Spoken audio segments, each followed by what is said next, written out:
국회에서 법무부 장관 후보자 인사청문회를 했습니다. 거기에 표창원 씨가 나왔는데 양복 옷깃에 노란 나비가 붙어 있었습니다. 그리고 보니 박주민 씨는 더 큰 노란 나비가 붙어 있었습니다. 노란 나비가 왜 인상적이었는가? 그것은 바로 얼마 전에 우리가 모두 기억하고 있는 백팩을 메고 다니던 조국 씨, 그때의 기억이 남아서 아마도 그럴 겁니다. 조국 씨 관련 범죄 혐의가 계속 터져 나오는 가운데 언론 앞에 나타난 조국 씨는 양복 차림에 백팩을 메고 있었습니다.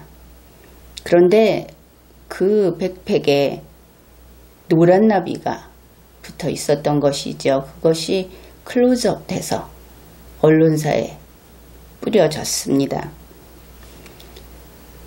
개인적인 느낌은 그렇습니다. 우리나라 공무원들이 걸핏하면 양복에 백팩을 메고 다니는데 그것이 옛날에 미국에서 유행했다 하지만 사실 근래에는 아마도 일본에서 유행하던 것이 곧장 들어온 것이 아닌가.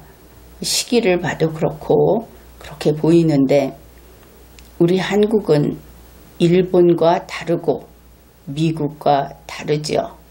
그래서 특히 이렇게 고위공직자 후보가 또 시대가 좀 바뀌었다고는 하지만 이미 50대 중반이 넘은 50대 중반인 이런 사람이 양복을 입고 백팩을 메고 이렇게 다니는 것은 한국인의 정서에는 맞지 않는다. 물론 팔팔한 청년 같은 이미지를 줄 수는 있지만 일을 잘하게 생긴 사람, 그런 이미지와는 거리가 멀다. 우리는 고위공직자는 일을 잘하기를 바라죠. 그의 멋진 몸매, 또 보기 좋은 얼굴, 이런 것보다는 얼굴 상관없이 일을 잘하기를 바랍니다. 어떻든 조국 씨의 백팩에 붙어 있었던 그 질감이나 이런 것이 거의 동일한 노란 나비가 표창원 씨의 옷깃에도 있더라. 박주민 씨도 역시 그렇다. 청문회장에 그러고 나왔더라 하는 것입니다. 표창원 씨는 경찰에 드나드는 그래서 유명해졌던 사람으로서 조국 씨하고 또 별개의 인연이 있을 것이다. 그렇게 봅니다. 조국 씨는 이러한 검찰과 경찰 가운데 어떤 권력기관과 가까운가 하면은 경찰 쪽과 가까운 그런 인물이죠. 조국 씨가 가까운 것은 바로 이렇게 형사정책연구원 그것도 내내 경찰 쪽이 가깝습니다. 그리고 참여연대, 검찰을 적으로 여기는 참여연대 이런 곳, 그리고 또 법원 같은 경우에는 법원 공무원들, 물론 법관들도 좀 있기는 합니다만 이런 쪽, 그리고 민변에서 또 조국 씨가 같이 활동을 했던 법무부와 연계해서 했던 이런 쪽, 아마도 이제 그런 쪽에 있는 권력기관이라고 할 수 있는 그들과 가깝다.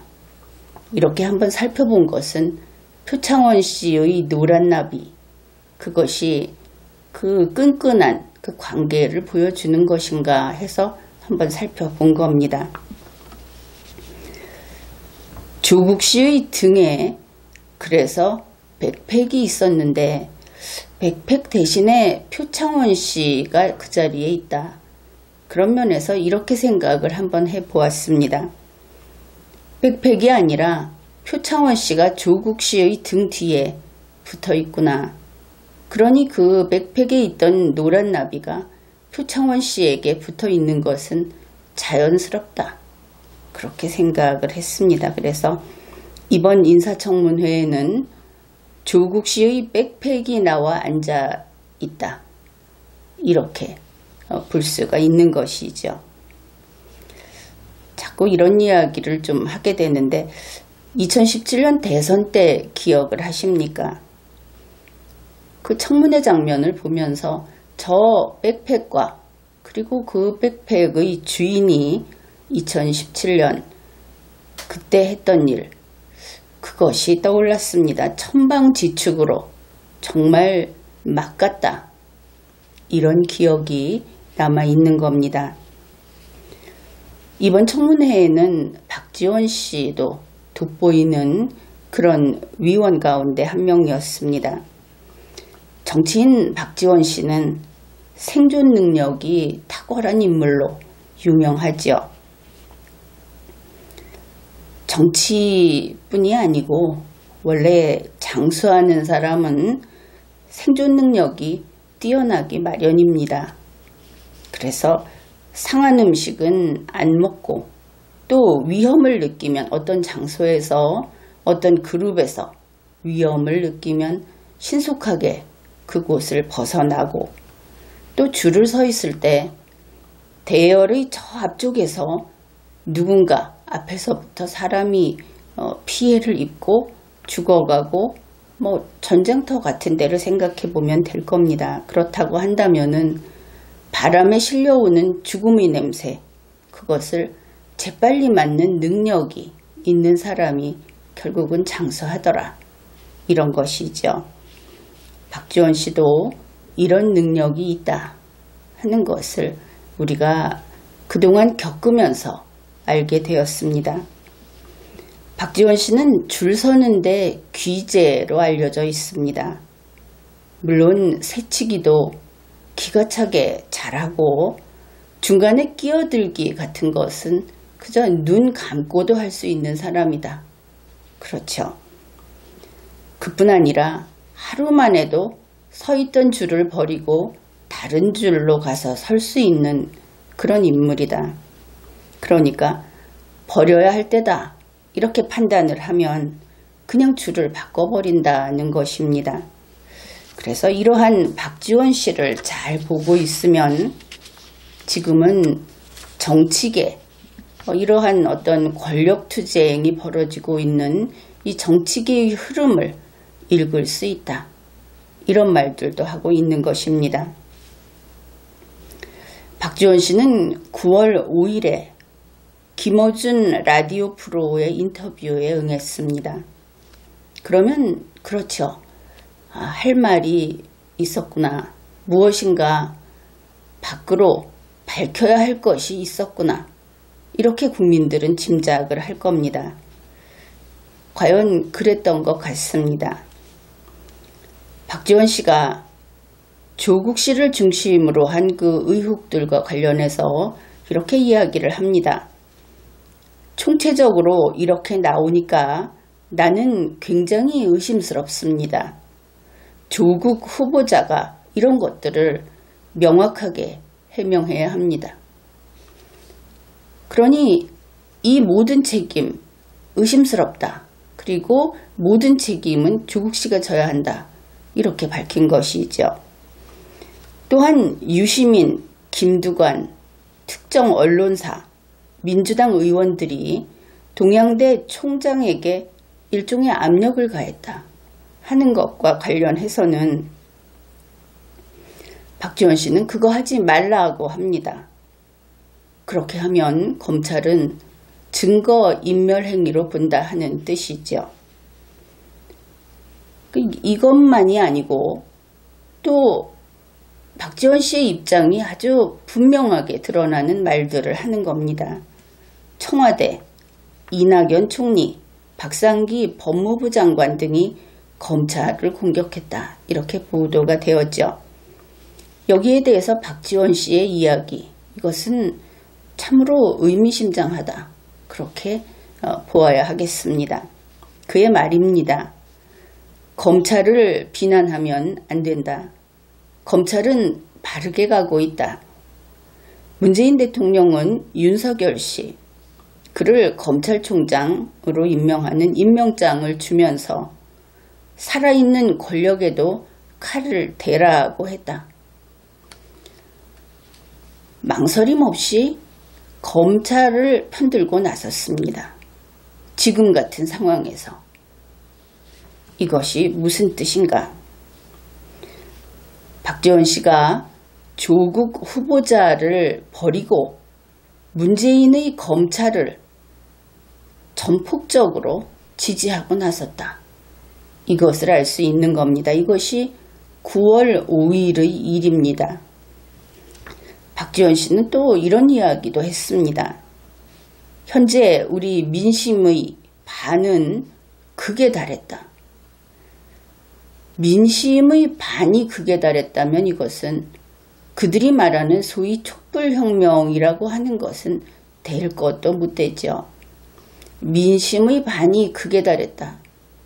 그렇다면 판가름이 난 겁니다.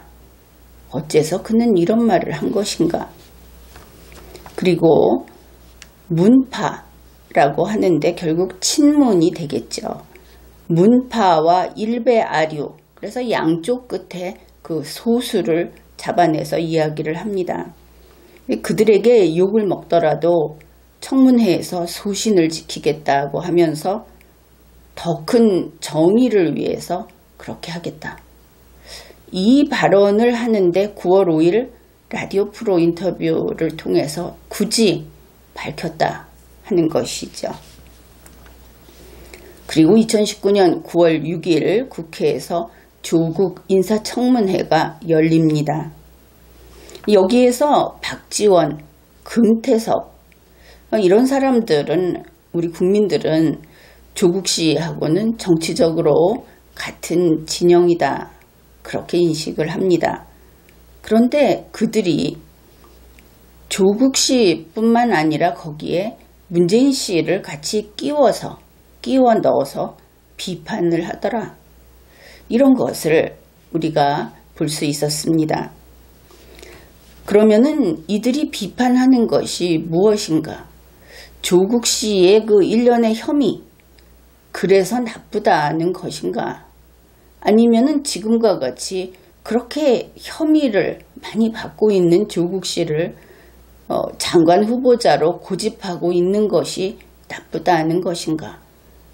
인사청문회니까 그런 것 중에 하나가 나오는 것이 보통 사람들이 생각하는 그런 내용이 될 겁니다. 그런데 이들이 비판한 것은 비리라든지, 그러니까 그런 혐의라든지, 혹은 후보자가 부적절하다든지 하는 그런 것이 아니었습니다. 이 부분은 우리가 좀 주목해서 왜 그랬을까? 이렇게 심사숙고해야 할 부분이다. 그렇게 봅니다.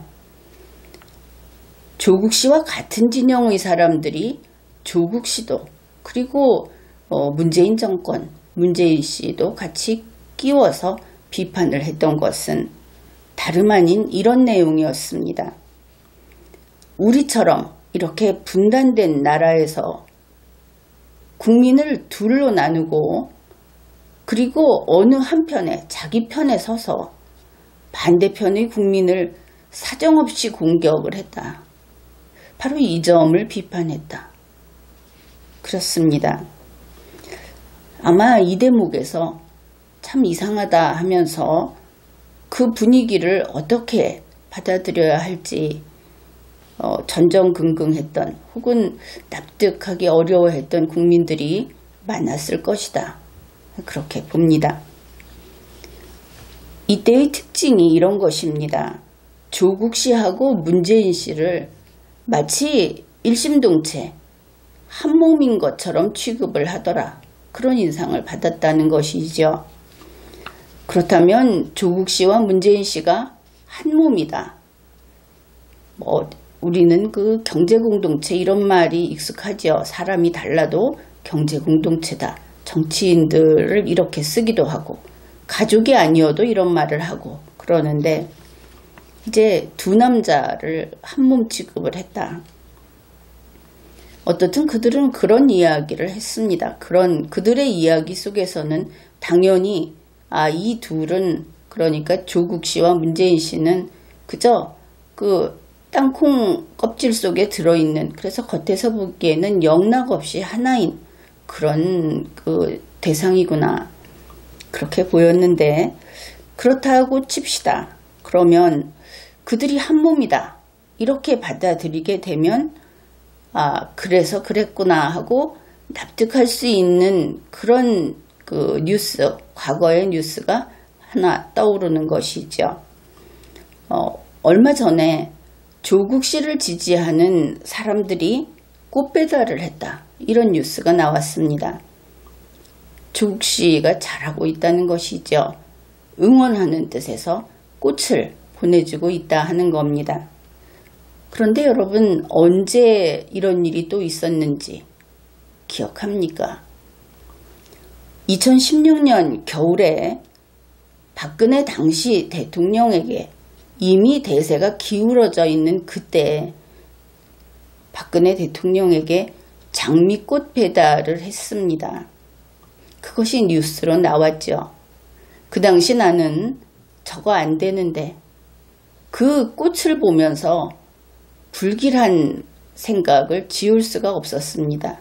그것은 문제를 더 키우고 불난 집에 기름을 뿌리는 일이 될 것이다. 단지 꽃의 문제는 아니죠. 이것이 국민, 대중이라고 하는 그 사람과 사람이 무수히 모여있는 그 집단, 그들의 마음을 읽지 못해서 한 짓이다, 그렇게 봤기 때문에 저거 안 된다 했던 겁니다. 어떻든 지금 또 그런 일이 벌어졌습니다. 그래서 사실은 이것이 마음에 걸리면서도 그냥 봤던 것은, 그 당시 박근혜 씨는 대통령이었고 지금 조국 씨는 고작 법무부 장관이 되겠다고 인사청문회에 나와 있는, 그것을 준비하는 그런 사람이었기 때문에 둘을 동격으로 두고 볼 수 없어서, 그래서 그냥 별개의 사건인가 보다 그랬습니다. 그런데 이번에 그 인사청문회에서 조국 씨와 문재인 씨를 일심동체로 하나의 인간처럼 그렇게 취급하는 것을 보고, 그렇게 대우하는 것을 보고, 그렇다면 이것은 데자뷰다, 그렇게 생각을 했습니다. 그것이 데자뷰라고 한다면 여러분은 이렇게 생각을 하겠죠. 그러면 저 두 사람 이제 곧 죽는 것인가? 정치적으로 말입니다. 여기에서 박지원 씨가 6월 5일에 했던 말을 다시 한번 기억해 보기로 합시다. 앞에서 소개했던 말인데, 그는 이런 이야기를 한 것이죠. 친문재인, 그리고 일베아류, 어째서 일베아류라고 하는지는 모르겠는데, 한쪽은 친문재인이라는 면에서 아주 극렬한, 또 한쪽은 일베라고 해서 극렬한, 이런 그 부류를 이야기한 것 같습니다. 그들을 다 버리겠다고 한 것이죠. 비난을 받든 말든. 그래서 박지원 씨는 더 큰 정의를 위해서 싸우겠다. 그런데 그것을 뒷받침해주는 말이, 현재 민심이 반은 극에 달했다. 반이 극에 달했으면 나머지 반은 저 밑바닥의 반대편에 있지는 않겠죠. 사람은 다 비슷비슷하기 때문에 어느 정도 같이 끌려 올라와 있다는 것을 알 수 있습니다. 그렇다면 대세는 기울어진 것이다. 당장 무슨 일이 일어난다는 것이 아니고 박지원 씨의 말을 가지고 보면 그렇다 하는 겁니다. 실제로 청문회에서 박지원 씨를 보면서 전반적으로 그의 태도, 그의 발언, 이런 것들을 보면 조국 씨뿐만 아니라 문재인 씨까지 마치 시체 보듯 하고 있었다, 이랬습니다. 좀 이상하죠. 우리 국민들은 조국 씨도 아직 살아있고 문재인 씨도 아직 살아있다고 여깁니다. 여기에서 말하는 것은 생물학적인 의미가 아닙니다. 권력을 이야기하면 되겠죠. 그런데 이상하게도 박지원 씨는 이 둘을 죽은 사람 취급을 했다 하는 겁니다. 조국 씨야 물론 사망 선고를 내릴 수 있다. 그렇게 합시다. 그런데 도대체 왜 문재인 씨까지 박지원 씨는 관에 넣어버렸을까?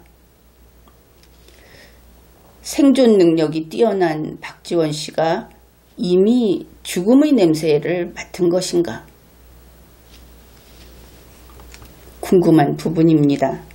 이번에 인사청문회를 보면서 조국 씨의 답변 태도도 그렇고 이것을 보면서 만일 이것이 춤이라고 한다면 그것은 고도로 훈련된 혹은 특별한 재능이 있어서 그래서 추는 춤이 아니고 그냥 막춤이다. 이런 느낌을 받았습니다.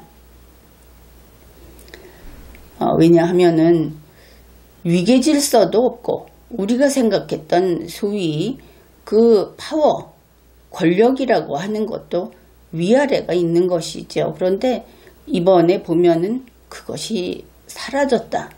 그것을 확인할 수 있었습니다. 조국 씨 좀 궁지에 몰린 것 같지만 그 상황에서 그가 워낙 그 공감 능력이 없어서 둔감해서 그런지는 모르겠지만 그런 것 치고는 흔들리지 않고 버티고 있다. 이것이 보였던 것이죠. 어떻게 보면 순간순간 느긋함이 있었다. 정말 그는 든든한 보험을 가지고 있는 것인가? 속칭 문재인 씨의 목줄을 쥐고 있는 그런 자신감이 있는 것인가? 그런 생각을 하는 국민도 많았을 겁니다. 그런 면이 이런 것입니다. 조국 씨까지도 그 자리에서 가장 힘든 그런 자리에 있는 조국 씨까지도 문재인 씨를 전혀 적수로 자기의 그 맞수라고 그러죠. 맞수를 상대할 때는 긴장하고 반듯한 자세로 최선을 다해서 겨루겠다. 이렇게 해야 하는데 그렇게 맞수로조차도 여기지 않는 그런 모습을 보인 겁니다. 이런 것이죠. 문재인 씨가 조국 씨 앞에 나타나서 자기 앞에 걸리적거리면 그냥 쳐버리겠다 이런 태도.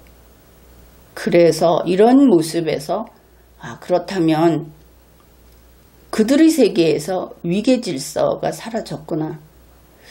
조국 씨는 자기가 가지고 있는 그 비장의 무기를 쓸 수 있을지 없을지는 모르지만 적어도 그것으로 문재인 씨를 견제할 수 있는, 맞서 볼 수 있는 혹은 자기 자신은 그보다 더 세다고 여기는 그런 무엇이 있는 것인가.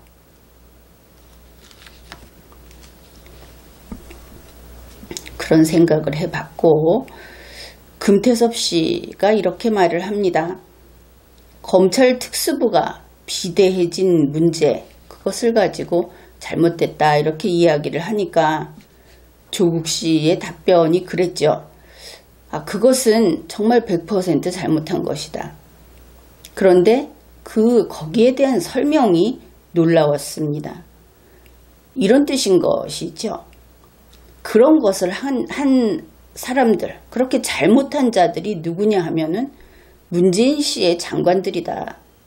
이렇게 이야기를 한 겁니다. 그러니까 검경 수사권 조정 부분이기 때문에 결국은 박상기 장관 그리고 김부겸 장관 정도가 될 겁니다. 그런데 문재인 씨의 장관들이 그렇게 했다. 100% 잘못한 거다. 어떻습니까? 앞에 걸리면 문재인 씨도 쳐버리겠다. 아주 자신감 있는 답변을 한 것이죠. 그 다음에 박지원 씨가 이제 뉴스를 소개하면서 청와대가 검찰에게 조국 씨를 수사하는 것은 내란 음모 수준이다 이런 말을 하고 있다. 그런 것이 언론에 나오고 있다. 따지고 보면은 일종의 어떤 권력투쟁, 내전처럼 보인다 하는 그런 뉘앙스가 강했습니다. 이제 정리하면 이렇게 되는 것이죠. 밖에는 그냥 청와대 하면은 청와대라고 생각을 할 겁니다. 그런데 이렇게 구분을 해보기로 하죠. 청와대에서 문재인의 청와대가 있습니다. 이것은 A팀이 되겠습니다. 이 A팀에는 문재인의 검찰도 있습니다. 그러니까 문재인 팀이라고 하는 A팀에는 청와대의 일부가 있고 그 크기는 모르겠지만 그 다음에 검찰이 있습니다. 이것도 뭐 다 있다고 할 수는 없겠지만 주된 총장, 검찰총장을 비롯해서 검찰이 있다. 조국 씨의 팀은 B팀이라고 해봅시다. 그 조국 씨의 팀에 조국 씨의 청와대가 있는 겁니다. 지금 이야기가 나오는 것 중에 당연히 그렇겠죠. 조국 씨를 편드는 사람들은 청와대가 그런다고 하는데 조국 씨 팀이겠죠. 문재인 씨 팀은 아니다 하는 겁니다. 그것은 분명합니다. 그래서 이렇게 나뉘어서 조국 씨의 B팀을 보면은 민주당 원내 일부하고 제야하고 또 과거 친노 쪽의 일부 이런 사람들이 이제 좀 그 거물급들이 나와서 지원을 하고 있고 어떻든 겉으로 보기에는 그렇습니다. 이렇게 A팀과 B팀이 싸우고 있다. 그런 것을 이제 뉴스도 볼 수 있고 박지원 씨도 대략 그런 이야기를 한 것으로 이해를 하면 될 겁니다. 이런 면에서 청와대가 검찰 보고 조국 수사를 지금처럼 하는 것은 일종의 그 내전을 일으키는 거하고 똑같다. 그런 뉘앙스로 이야기를 했다면 이 청와대는 B팀에 속한 청와대가 분명하죠. 문재인 씨의 청와대가 아닌 겁니다. 이제 이렇게 나눠놓고 보면은 이해가 될 겁니다. 뉴스를 볼 때도 같은 청와대라고 해도 같은 민주당이라고 해도 그래서 이렇게 되는구나. 쉽게 정리를 할 수 있을 겁니다. 그리고 이것에 대해서 조국 씨 자신도 당연시하는 것 같은 부분이 있었는데 박지원 씨가 이런 이야기를 했습니다. 청와대하고 이낙연 총리 또 박상기 법무부 장관 등에게 다시 말해서 검찰을 공격하는 것을 하지 말고 조용히 좀 시켜라. 그럴 수 있겠는가 하니까 조국 씨가 그러겠다고 했습니다. 자, 여기에서 조국 씨는 확실히 B팀의 리더, 한쪽 팀의 장수가 맞구나. 그것을 다시 확인할 수 있죠. 보통 이런 경우에 박지원 씨는 참 그 능청맞은 사람입니다. 이렇게 물어봤을 때 조국 씨가 어떻게 내가 총리를 조용히 시킬 수 있겠느냐. 이렇게 이야기를 하는 것이 정답이 아니겠습니까? 조국 씨는 당연하다는 듯이 그렇게 하겠다고 했습니다. 말은 요청을 한다든지 어떤다든지 이렇게 말은 그렇게 쓰더라도 이것은 자신 있게 할 수 있는 이야기가 아니죠. 그런데 너무나 자연스럽게 그러겠다고 한 것을 여러분이 그 청문회 화면을 다시 보면 확인할 수 있을 겁니다. 그래서 박지원 씨가 그러면은 어째서 앞에서 문재인 씨까지 시체 보듯이 했는가? 이제 알 수 있는 것이죠. 청와대에도 A팀, B팀이 있고 국가 권력기관들도 또 정치 세력들도 A팀, B팀으로 나뉘어서 지금 필사적으로 싸우고 있구나.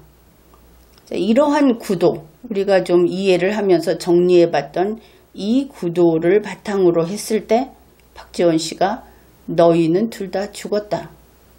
민심이 반은 이제 그까지 머리 끝까지 이제 분노가 터져 나오고 있다.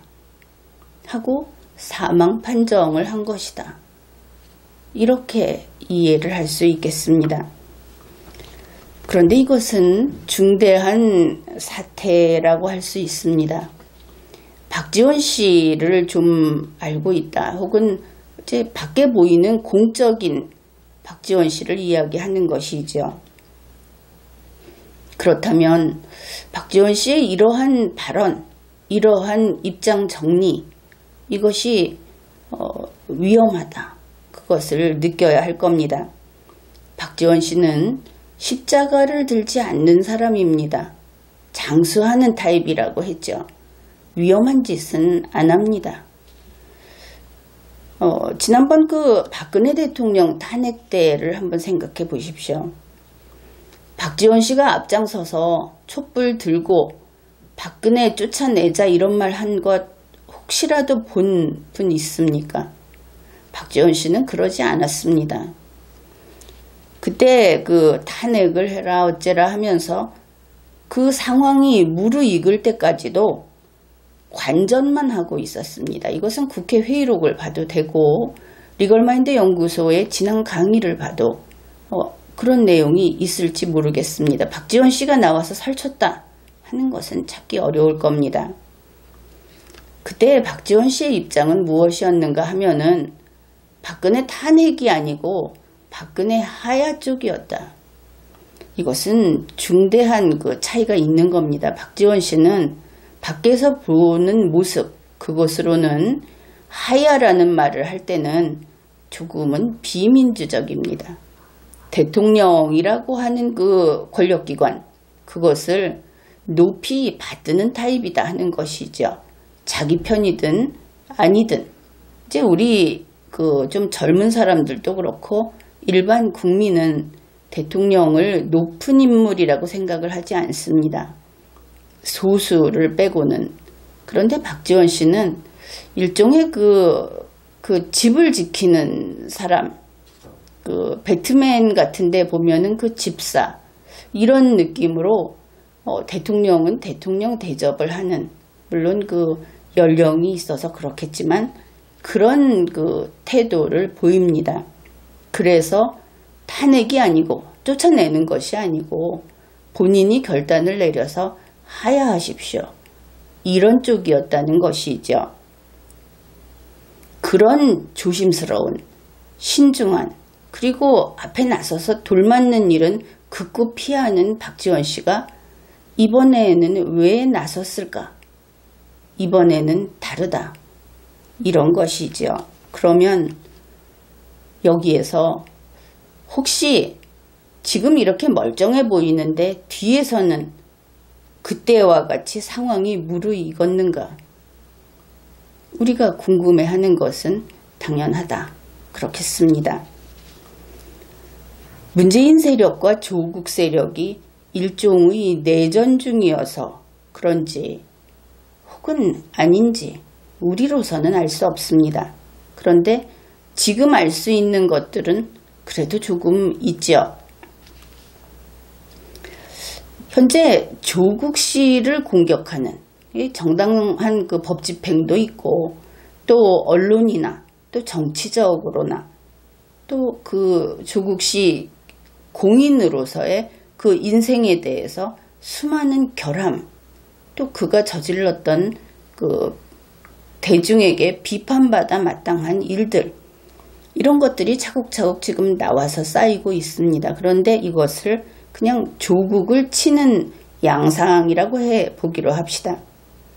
이 조국을 치는 양상을 보면 이것이 무질서하지 않다는 겁니다. 일정한 체계가 있다. 그러면 이것이 무슨 뜻인가? 그 조국 씨를 치는 그 뒤에는 지휘자가 있을 것이다. 이런 뜻이죠. 그러니까 이것이 단지 검찰의 수사라면 검찰총장을 생각하겠지만 그것이 아니라는 겁니다. 훨씬 광범위하게 전방위적으로 지금 이러한 것을 하고 있는데 뒤에 지휘자가 있는 것처럼 보인다. 체계적으로 치고 있다.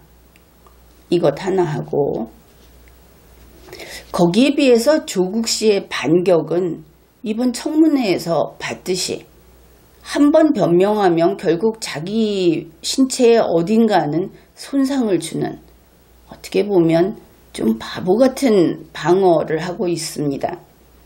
그래서 매우 머리 나쁜 그룹처럼 그렇게 비효율적으로 대응을 하고 있다. 그렇게 전쟁을 치르고 있다. 이것을 알 수 있습니다.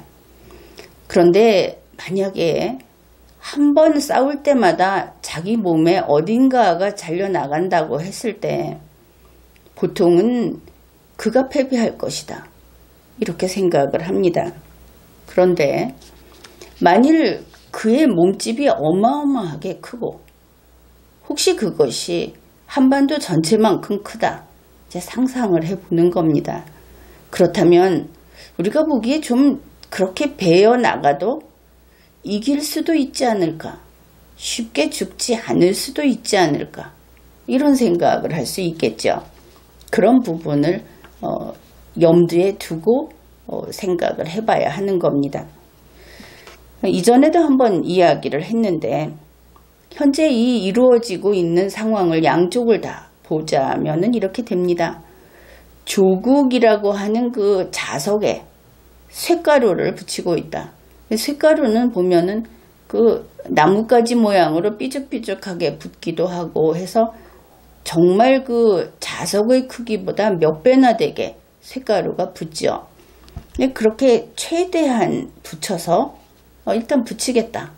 이런 일들이 진행이 되고 있습니다. 그런데 이 자석에 붙는 쇳가루가 억울한가 하면은 박지원 씨의 발언이나 그 입장 표명을 보면은 박지원 씨는 그것이 정말 유죄라고 생각을 하는 것 같습니다. 조국 씨가 책임져야 할 짓을 했다. 비난받아 마땅하다. 일단 뭐 그렇게 보고 있다는 것을 알 수 있고, 그래서 조국이라는 자석에 쇳가루를 할 수 있는 한 최대한 많이 붙인 다음에 이번에는 조국 세력이라고 하는 그 쓰레기 봉투에 그것을 다 집어넣고 그것을 가루처럼 분쇄하고 그 다음에 불태워서 소각해서 이 세상에서 안 보이게 만들려고 하는 것 같다. 지금 이 상황이 전개되는 양상이 그렇게 영원히 사라지거나 혹시 발견을 하더라도 그 조각이 어디 붙어 있었던 건지 알아볼 수 없게 그렇게 해서 다시는 찾아낼 수 없게 하려는 작업이 진행 중인 것으로 보인다. 이런 것을 우리가 알 수 있습니다. 그렇기는 한데 참 이상하게도 뉴스를 볼 때마다 여러분도 확인을 했을 텐데 입시 비리를 꺼낸다든지 지금은 주로 나와 있는 것이 입시 비리가 되죠. 그런데 그 끝에 사모펀드, 정경유착, 권력형 비리 이런 것들이 꼭꼭 아주 그 점단이기는 하더라도 꼭 붙어서 같이 끌려 나오고 있다 하는 겁니다. 이것이 누가 그것을 붙이는 것인가? 혹은 모든 곳에 있어서 그렇게 붙어 나오는 것인가? 지켜봐야 하겠죠. 그런데 혹시라도 박지원 씨한테 비중을 두는 것은 아닌데 그 박지원 씨가 우리가 그쪽 세상을 들여다볼 수 있는 작은 그 창호지로 바른 문에 난 구멍 같은 것이라고 한다면 문재인 씨 측 그쪽 정치 세력의 내부에서 이미 문재인의 권력이 끝난 것인가? 이런 생각도 해보게 됩니다. 앞으로 잘 지켜봐야 하겠습니다. 지금까지 리걸마인드 연구소였습니다.